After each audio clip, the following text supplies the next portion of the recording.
சென்னை கடற்கரை சாலை டிஜிபி ஆஃபீஸில் உளவுத்துறை ஐஜி அஸ்ராக் கார் கூட்டிய அந்த திடீர் ரகசிய மீட்டிங் மொத்த உளவுத்துறை அதிகாரிகளையும் அதிர வச்ச சம்பவத்தோட பின்னணி. எதிர்கட்சியெல்லாம் அப்புறம் பார்த்துக்கலாம், முதல்ல நம்ம ஆளுங்கட்சி எம்எல்ஏக்கள் மந்திரிகளை ரகசியமாக நோட்டமிடுங்கன்னு அதிகாரிகளுக்கு பறந்த சீக்ரெட் ஆர்டர். போலீஸ் ஸ்டேஷனுக்குள்ளேயே கை வைக்கிற லஞ்ச ஒழிப்புத்துறை. சிஎம் விஜய் கொடுத்த அந்த அதிரடி சிக்னல். பாமகவில் ராமதாஸ் அன்புமணி டிராமா முடிஞ்ச கையோட அமைச்சரவையில் நமக்கு சீட் கன்ஃபார்ம்னு அன்புமணி கொடுத்த மாஸ் அப்டேட். சிங்கப்பூர் ட்ரிப்பு முடிஞ்சு வந்த முன்னாள் அமைச்சர் ஏவா வேலு தன்னோட நெருங்கிய வட்டாரத்தில் கொட்டிய பகீர் உண்மையின் பின்னணி. இந்த அனைத்து சீக்ரெட்டையும் தான் இன்னைக்கு நம்ம மிஸ்டர் நிறையால பார்க்க போறோம். வணக்கம், இது ஐஎன்டி வயர்.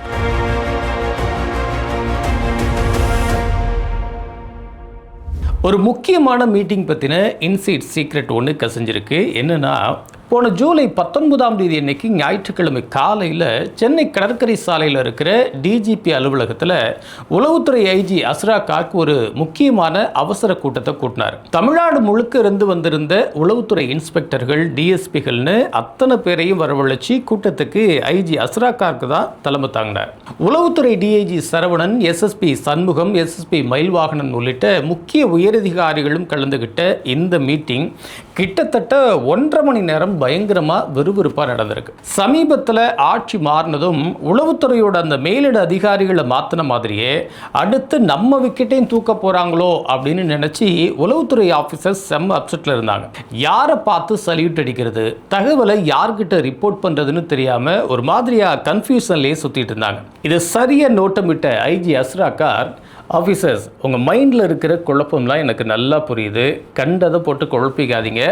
நீங்கள் இப்போ இருக்கிற இடத்துலையே தான் தொடர்ந்து இருப்பீங்க, அதில் எந்த சிக்கலும் இல்லை. வழக்கம் போல் பயப்படாமல் உங்களோட அந்த ரொட்டீன் வேலையை பாருங்கள். நீங்கள் இதுவரைக்கும் யார்கிட்ட ரிப்போர்ட் பண்ணீங்களோ அவங்கக்கிட்டே கரெக்டாக ரிப்போர்ட் பண்ணுங்கள் அப்படின்னு சொல்லி அவங்க நெஞ்சில் பாலை பார்த்து அந்த பெருத்த குழப்பத்துக்கு ஒரு வழியாக எண்டு கார்டு போட்டார்.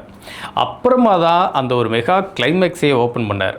வழக்கமாக உளவுத்துறையினாலே ஆப்போசிஷன் பார்ட்டிகளை தான் நம்மளை ரகசியமாக நோட்ட சொல்லுவாங்க. நாமளும் இத்தனை நாளாக அதை தான் பண்ணிகிட்டு இருந்தோம். ஆனால் இப்போ இந்த ஆட்சியில் சீன் தலைகீழாக இருக்குது. ஸோ உங்களோட ஏரியாவில் இருக்கிற ஆளுங்கட்சி எம்எல்ஏக்கள், அமைச்சர்களை தான் இப்போ நீங்கள் தீவிர கண்காணிப்பில் வைக்கணும். அவங்கள பற்றின சீக்ரெட் ரெக்கார்டுகளை கச்சிதமாக மெயின்டைன் பண்ணுங்கள். ஆளுங்கட்சி எம்எல்ஏக்களோட லீலைகள் எப்படி இருக்குது, அவங்களோட சொந்தக்காரவங்க யாராவது அதிகாரத்தில் தலையிட்டு ஏதாவது அலப்பறை பண்ணுறாங்களா அப்படிங்கிற விவரங்களை எல்லாம் ஃபிங்கர் டிப்பில் கலெக்ட் பண்ணி வைங்க. எதையுமே சம்பவம் நடந்து முடிஞ்சதுக்கு அப்புறமா இப்படி நடந்துச்சு அப்படி நடந்துச்சுன்னு சொல்கிறதெல்லாம் உங்களோட வேலை இல்லை. அசம்பாவிதம் நடக்கிறதுக்கு முன்னாடியே மேலிடத்துக்கு தகவல் வந்துடணும் அப்படின்னு ஸ்ட்ரிக்டாக ஆர்டர் போட்டு ஆளுங்கட்சி ஆட்களுக்கே ஒரு பெரிய செக்கை வைக்க சொல்லியிருக்கிறாரு ஐஜி அஸ்ராக் கார்க். இந்த மீட்டிங்னால உளவுத்துறை அதிகாரிகள் இப்போது செம்ம எனர்ஜி ஆகியிருக்காங்களாம். அடுத்ததாக லஞ்ச ஒழிப்புத்துறை பற்றிய ஒரு அதிரடி சீக்ரெட் என்னென்னா, நம்ம தாவேக ஆட்சியில் நகராட்சி ஆஃபீஸ், வருவாய்த்துறை ஆஃபீஸ்னு ஒவ்வொரு அரசு துறையாக லஞ்ச ஒழிப்புத்துறை வரிசையாக ரைடு போயிட்டுருக்காங்க. நீங்கள் எவ்வளவு தான் சுருட்டினாலும் நாங்கள் பிடிப்போம் அப்படின்னு அந்த கணக்கில் வராத பணத்தை எல்லாம் வரிசையாக தூக்கிட்டு இருக்காங்க இல்லையா. இந்த வரிசையில் இதுவரைக்கும் தொட்டா கை சுட்டுடுன்னு பயந்த ஒரு துறைக்கு இப்போது லஞ்ச ஒழிப்புத்துறை ஒரு பெரிய செக் வைக்க போகிறாங்களாம். அது எந்த துறை அப்படின்னா நம்ம போலீஸ் ஸ்டேஷன் தான். தமிழ்நாடு முழுக்க இருக்கிற போலீஸ் ஸ்டேஷனில் ஒரே நேரத்தில் மெகா லஞ்ச ஒழிப்பு வேட்டையை நடத்துறதுக்கு பிளான் போட்டு அதுக்கான ரகசிய வேலைகள்லாம் பரபரப்பாக நடந்துட்டுருக்கான். எந்தவித முன்னறிவிப்புமே வெளியில் போகாதபடி சடனாக ஒரே டைமில் ஆல் போலீஸ் ஸ்டேஷனில் அதிரடியாக உள்ள நுழைஞ்சு ஆக்ஷன் எடுக்க போகிறாங்களாம். இதில் யார் எங்கே எப்படி சிக்க போகிறாங்கன்னு தெரில. ஆனால் இந்த போலீஸ் துறை முதலமைச்சரோட கண்ட்ரோலில் தானே இருக்குது. அதில் எப்படி இவங்க உள்ள நுழைவாங்க அப்படின்னு கேட்டால், நீங்கள் வேற போலீஸ் ஸ்டேஷன்லையும் லஞ்ச ஒழிப்புத்துறை சோதனை நடத்தி கல்லா கற்ற அந்த காவல் அதிகாரிகளை கையும் களவுமா தூக்குங்கன்னு ஆர்டர் போட்டதே சிஎம் விஜய் தானா. அப்படியே வண்டியை பாமக பக்கம் திருப்பினா, பாமகவில் டாக்டர் ராமதாஸுக்கும் டாக்டர் அன்புமணிக்கும் நடுவில் போயிட்டு இருந்த அந்த மெகா குடும்ப போர் ஒரு வழியாக முடிவுக்கு சில நாட்களுக்கு முன்னாடி 2 பேரும் நேரில் சந்தித்து அப்படியே கட்டி தழுவி ஒரு பெரிய சென்டிமெண்ட் சீரியலே நடத்தி முடித்தாங்க. அது மட்டும் இல்லாமல் அன்புமணி மேலே தாக்கல் பண்ண அந்த வழக்கையெல்லாம் மகன் மேலே எனக்கு எந்த கோபமும் இல்லைப்பா அப்படின்னு ராமதாஸ் ஐயா அந்த வழக்கையெல்லாம் வாபஸ் வாங்கிட்டார். சண்டை முடிஞ்ச சந்தோஷத்தில் பாமக நிர்வாகிகள்கிட்ட பேசின அன்புமணி, எல்லாரும் ரொம்ப தீவிரமாக கட்சி பணியாற்றுங்கப்பா, வர்ற உள்ளாட்சி தேர்தலுக்குள்ளே நாமளும் ஆளுங்கட்சி கூட்டணியில் ஐக்கியமாயிடுவோம், அது மட்டும் இல்லை நம்ம கட்சிக்கு அமைச்சரவையிலையும் கண்டிப்பாக சீட்டு கிடைக்கும், அதனால் வரப்போகிற உள்ளாட்சி தேர்தலில் நாம் மாஸ் வெற்றி பெறணும் அப்படின்னு தொண்டர்களுக்கு பயங்கரமாக ஒரு ஆசையை காட்டி அடுத்த ரவுண்டு நம்ம தான் அப்படின்னு உற்சாகப்படுத்திட்டு வராராம். கடைசியாக முன்னாள் அமைச்சர் ஏவா வேலு மேட்ருக்கு வரும். முன்னாள் அமைச்சர் ஏவா வேலு தன்னோட சிங்கப்பூர் பயணத்தை முடிச்சுட்டு சென்னை திரும்பினதுக்கு அப்புறமா முன்னாள் முதல்வர் ஸ்டாலினை நேரில் சந்திச்சிருக்கிறாரு. அவரோடவே ஒரே காரில் பயணமும் பண்ணியிருக்காரு. இந்த நிலையில் தனக்கு ரொம்ப நெருக்கமான நண்பர்கள்கிட்ட மனசு விட்டு பேசின ஏவா வேலு, இந்த விஜய் கட்சியை நாம் ரொம்ப லேசாக இடம் போட்டோம்ப்பா, திருவண்ணாமலையில் தேர்தலுக்கு முன்னாடி என்கிட்ட வந்து அண்ணன் ஒரு 10 லட்ச ரூபா பணம் கொடுங்க, நாங்கள் சும்மா தான் தேர்தலில் நிற்கிறோம் அப்படின்னு ரொம்ப பவ்யமாக கேட்டாங்க. நானும் அவங்கள பெருசாக கண்டுக்காமல் இருந்துட்டு திரும்ப திரும்ப வந்து கேட்டதுனால ஏதோ சில்லறை கொடுக்குற மாதிரி ஒரு 5 லட்ச ரூபாயை தூக்கி கொடுத்து அனுப்பிச்சிட்டேன். ஆனால் அவங்க தேர்தலில் ஜெயிச்சு நம்ம அஸ்திவாரத்தையே ஆட்டுவாங்கன்னு நான் கொஞ்சம் கூட எதிர்பார்க்கல. ஸ்டாலின் முதல்வராக இருந்தப்போ சில உண்மைகளை அவர்கிட்ட நேரடியாகவே சொல்கிற இடத்துல நான் இருந்தும் கூட என்னால் சொல்ல முடியாமல் போயிடுச்சு.